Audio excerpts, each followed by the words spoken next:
Кутмандуу күнүңүздөр менен түз эфирде жаңылыктар түрмөгү менен тааныштырабыз.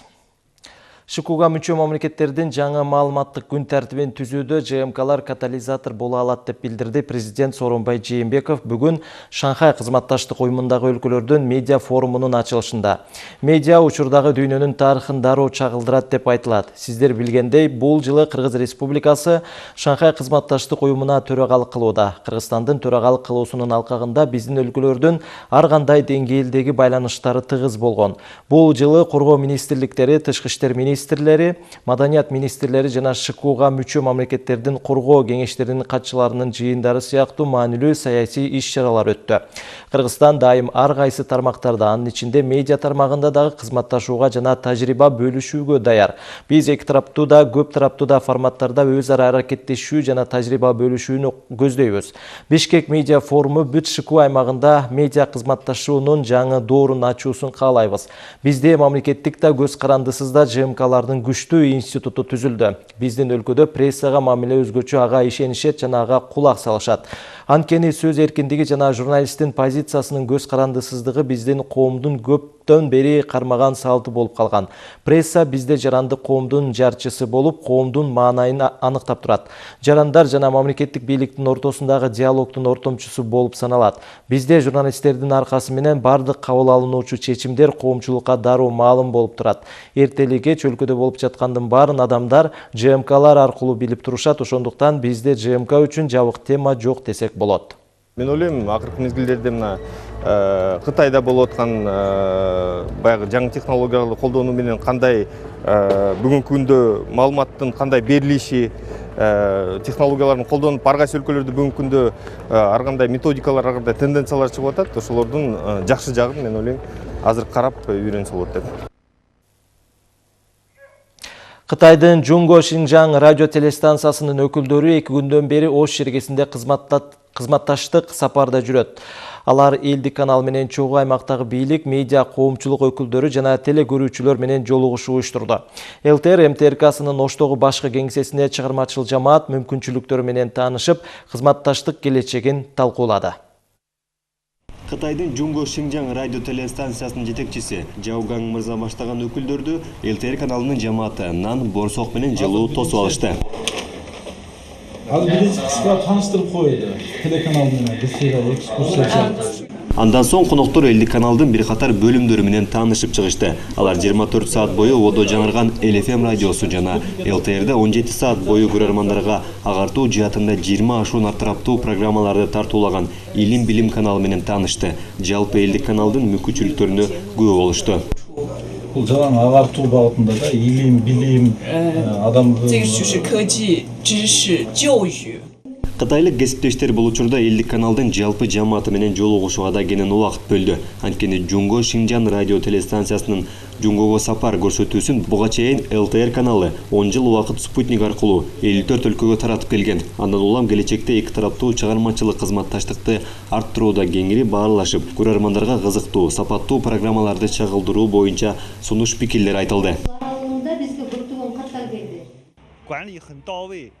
Ушул жерге келип көргөндөн кийин биз силердин башкаруу жакта болсун, иштеген сапатыңар жакта болсун, кызматкерлердин өзүнүн кызмат сапаты жакта болсун өтө жакшы таасиратка ээ болдук.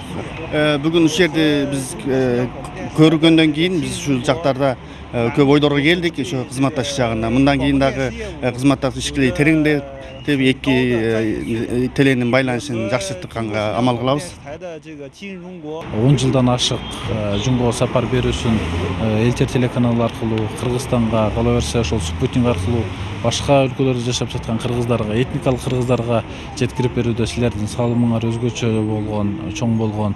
Ошон үчүн силерге ыраазычылык билдиребиз. Мындан ары дагы бир канча долбоорлор бар буйрук салдыда. Чогуу кызматташып ошол долбоорлорду бирге ишке ашыруу ниетибиз бар. Силердин ушул көмөктөшкөнүңөр үчүн, кызматташканыңар үчүн ыраазычылык билдиребиз деп биздин ошол жааматка келип, өздөрүнүн рахматтарын айтып, биздин берүүлөрдү коомго жеткизүүдө сиздердин ордуңуздар чоң деген өздөрүнүн жакшы каалоо тилектерин айтып кетишти. Ар түрлүүлөргө жол кепилген дыйканчылык боюнча Ал эми ЛТР каналы менен кытайлык кесиптештер чогуу жергиликтүү бийлик, медиа коомчулук көрөрмандар менен жолугушту. Жунгого сапар берүүсүнүн оштогу көрөрмандары бүгүнкү Жунго берүүсү боюнча пикирлерин айтып, Жунгого сапар көрсөтүүсүн ЛТР канал аркылуу таанып билгенин, программанын кайра элдик канал аркылуу көрсөтүүнү өтүнүштү. ЛТР эмеси каналы көргөзүп жатканда көбүрөөк көрөт элек, азыр КТРКга өтүп калыптыр, андан бери биз убакытты көп таппай калдык. Мен бүгүн дагы бул тегерек столдо айттым, ушул убактысын бир карап коюшса, анан кийин медицина тармагы көбүрөөк бизге медицина тармагы кызыктырат. ЛТР телевизиясынан ошо 2002-жылдан тартып, ошо былтыркы жылга чейин көрүп келдим. Аябай кызыгат элем. Кумдуу жерлерге эле барып туруп эле ошо жерлерге бак тигип атканын көрөбүз. Ушундай токойлуу жерлерде парандалар, тоокторду өстүргөндөрүн көрөбүз. Көп жылдар бою ушул ЛТР каналынан көрчүбүз. Азыр эми башка каналга өтүп кеттир. Убакытты кичине узартып койсо жакшы болмок. Көп таасирлене турган берүүлөр өтө көп. Көрөрмандардын ар тараптуу сунуш пикирин уккан Жунго Шинжан радио телестанциясынын жетекчилиги айтылган сунуштар эске алынарын билдирди. Алдыда Кыргыз-Кытай кызматташтыгы жаңы багытта уланарын айтышты. Мырзажигит Маматкерим уулу, Тайыр Аматжан уулу, ЛТР Ош.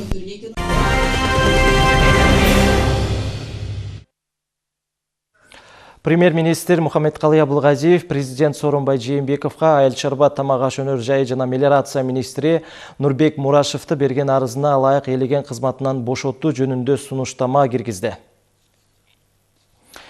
Баткен облусунда аткезчилик жол менен ташылып келинген Тажикстандын акциздик маркасы бар тамеки табылды. Бул тууралуу экономикалык кылмыштуулукка каршы күрөшүү кызматы билдирди. Маалыматка ылайык Toyota Camry үлгүсүндөгү унааны каржы полициясы менен тартип сакчылары токтотушкан.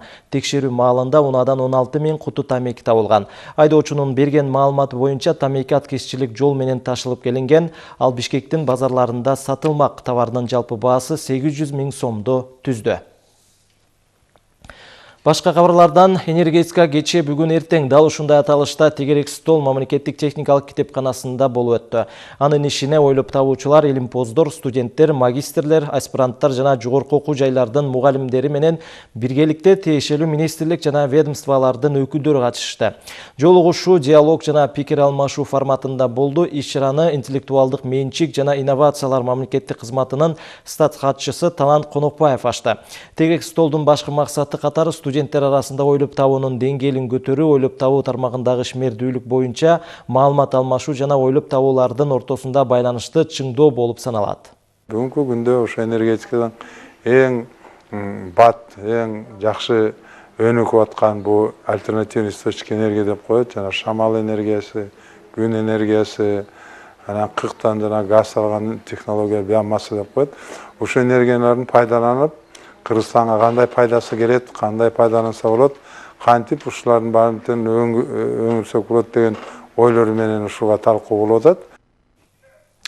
Электр тармагын санариптештирүү аракети жүрүүдө. Ал үчүн Россия, Франция, Казакстан жана башка энергетикалык компаниялардын өкүлдөрү келишкен.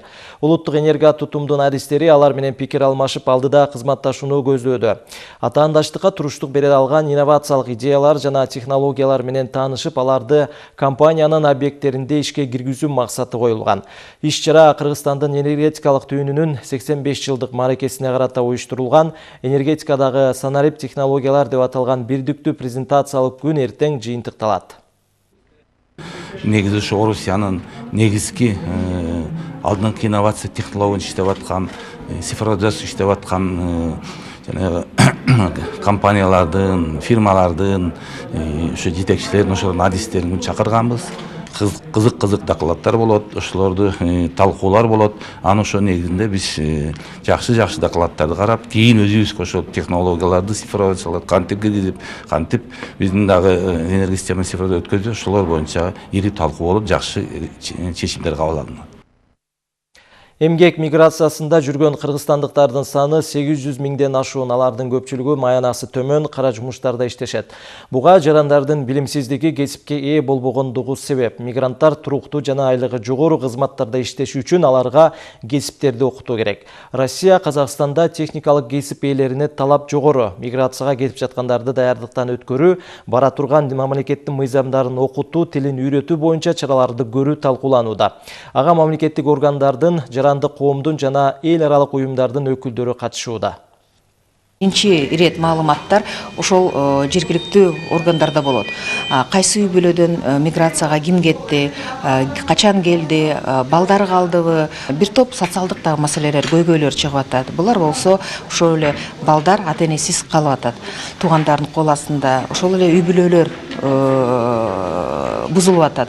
Ошондой сыяктуу маселелерди мындай бир жакшы жеткиликтүү деңгээлде чечүүгө ошол өкмөт тарабынан дагы өз алдынча башкаруу органдар тарабынан дагы мындай тыкыз байланышып иштер жүрүш керек.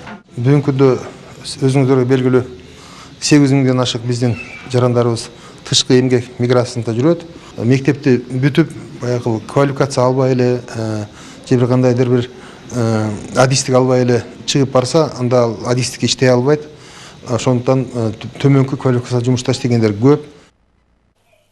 Жаңылыктар түрмөгү соңуна чыкты. ЛТР каналы менен чогуу болуңуздар.